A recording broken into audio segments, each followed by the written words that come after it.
प्रेमचंद का एक चित्र मेरे सामने है। पत्नी के साथ फोटो खिंचा रहे हैं। सिर पर किसी मोटे कपड़े की टोपी, कुर्ता और धोती पहने हैं। कनपट्टी चिपकी है। गालों की हड्डियां उभर आई हैं, पर घनी मूछें चेहरे को भरा भरा बतलाती हैं। पांवों में कैनवस के जूते हैं, जिनके बंद बेतरतीब बंधे हुए हैं। लापरवाही से उपयोग करने पर बंद के सिरों पर की लोहे की पतरी निकल जाती है और छेदों में बंद डालने में परेशानी होती है। तब बंद कैसे भी कस लिए जाते हैं। दाहिने पांव का जूता ठीक है, मगर बाएं जूते में बड़ा छेद हो गया है, जिसमें से उंगली बाहर आ गई है। मेरी दृष्टि इस जूते पर अटक गई है। सोचता हूँ, फोटो खिंचवाने की अगर यह पोशाक है तो पहनने की कैसी होगी। नहीं, इस आदमी की अलग अलग पोशाकें नहीं होंगी। इसमें पोशाकें बदलने का गुण नहीं है। यह जैसा है वैसा ही फोटो में खिंच जाता है। मैं चेहरे की तरफ देखता हूँ।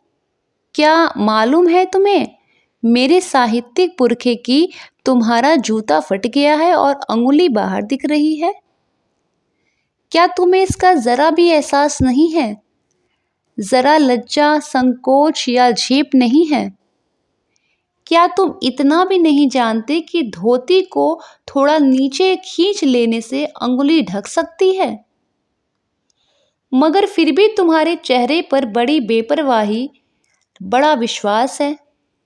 फोटोग्राफर ने जब रेडी प्लीज कहा होगा, तब परंपरा के अनुसार तुमने मुस्कान लाने की कोशिश की होगी।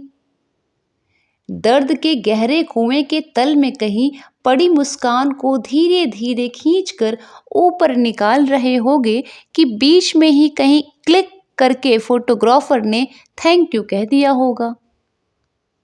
विचित्र है यह अधूरी मुस्कान। यह मुस्कान नहीं, इसमें उपहास है, व्यंग है।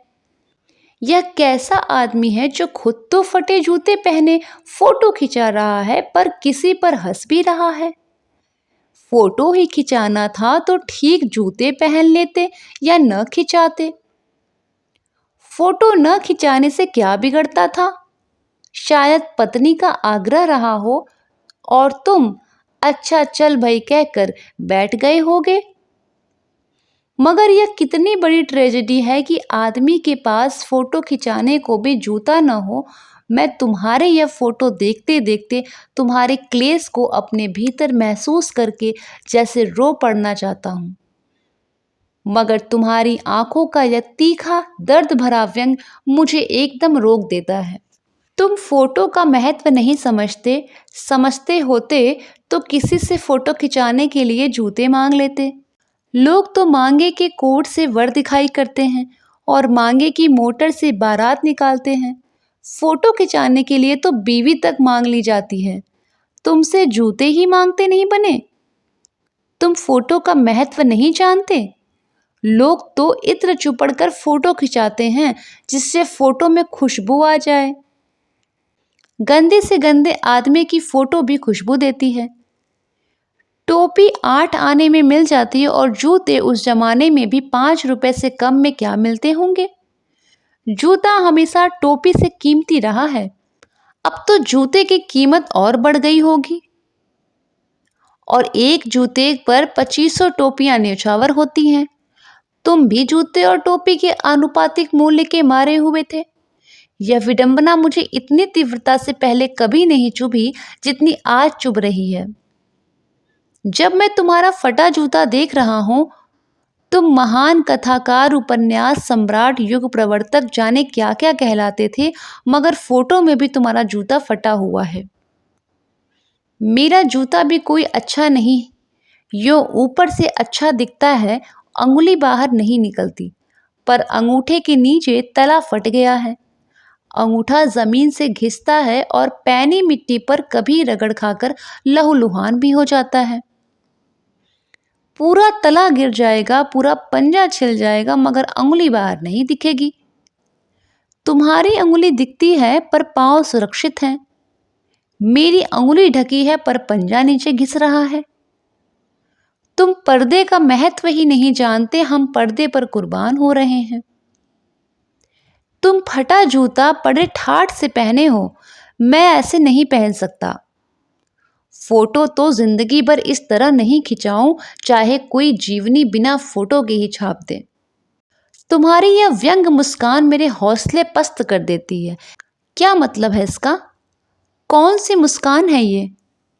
क्या होरी का गोदान हो गया? क्या पूस की रात में नीलगाय हल्कू का खेत चर गई? क्या सुजान भगत का लड़का मर गया? क्योंकि डॉक्टर क्लब छोड़कर नहीं आ सकते। नहीं, मुझे लगता है माधो औरत के कफन के चंदे की शराब पी गया, वही मुस्कान मालूम होती है। मैं तुम्हारा जूता फिर देखता हूं। कैसे फट गया यह मेरी जनता के लेखक? क्या बहुत चक्कर काटते रहे? क्या बनिए के तगादे से बचने के लिए मील 2 मील का चक्कर लगाकर घर लौटते रहे? चक्कर लगाने से जूता फटता नहीं है, घिस जाता है। कुंभन दास का जूता भी फतेहपुर सिकरी जाने आने में घिस गया था। उसे बड़ा पछतावा हुआ। उसने कहा, आवत जात पन्हैया घिस गई, बिसर गयो हरि नाम। और ऐसे बुलाकर देने वालों के लिए कहा था, जिनके देखे दुख उपजत हैं, तिनको करबो परै सलाम। चलने से जूता घिसता है, फटता नहीं। तुम्हारा जूता कैसे फट गया? मुझे लगता है तुम किसी सख्त चीज को ठोकर मारते रहे हो। कोई चीज जो परत पर परत सदियों से जम गई है, उसे शायद तुमने ठोकर मार मार कर अपना जूता फाड़ लिया। कोई टीला जो रास्ते पर खड़ा हो गया था, उस पर तुमने अपना जूता आजमाया। तुम उसे बचाकर उसके बगल से भी तो निकल सकते थे। टीलों से समझौता भी तो हो सकता था। सभी नदियां पहाड़ थोड़े ही फोड़ती हैं, कोई रास्ता बदल कर घूमकर भी तो चली जाती हैं। तुम समझौता क्यों नहीं कर सकते? क्या तुम्हारी भी वही कमजोरी थी जो होरी को ले डूबी? वही नेम धर्म वाली कमजोरी? नेम धर्म उसकी भी जंजीर थी, मगर तुम जिस तरह मुस्कुरा रहे हो, उसे देखकर लगता है शायद नेम धर्म तुम्हारा बंधन नहीं था, तुम्हारी मुक्ति थी। तुम्हारी ये पांव की उंगली मुझे संकेत करती सी लग रही है। जिसे तुम घृणित समझते हो, उसकी तरफ हाथ की नहीं, पांव की उंगली से इशारा करते हो। तुम क्या उसकी तरफ इशारा कर रहे हो जिसे ठोकर मारते मारते तुमने जूता फाड़ लिया? मैं समझता हूँ, तुम्हारी अंगुली का इशारा भी समझता हूँ और यह व्यंग मुस्कान भी समझता हूँ। तुम मुझ पर या हम सभी पर हंस रहे हो, उन पर जो अंगुली छिपाए और तलवा घिसाए चल रहे हैं, उन पर जो टीले को बरकाकर बाजू से निकल रहे हैं। तुम कह रहे हो, मैंने तो ठोकरे मार मार कर जूता फाड़ लिया, अंगुली बाहर निकल आई, पर पांव बच रहा है और मैं चलता रहा। मगर तुम अंगुली को ठोकने की चिंता में तलवे का नाश कर रहे हो। तुम चलोगे कैसे? मैं तुम्हारे फटे जूते की बात समझता हूँ, अंगुली का इशारा समझता हूँ, तुम्हारी व्यंग मुस्कान समझता हूँ।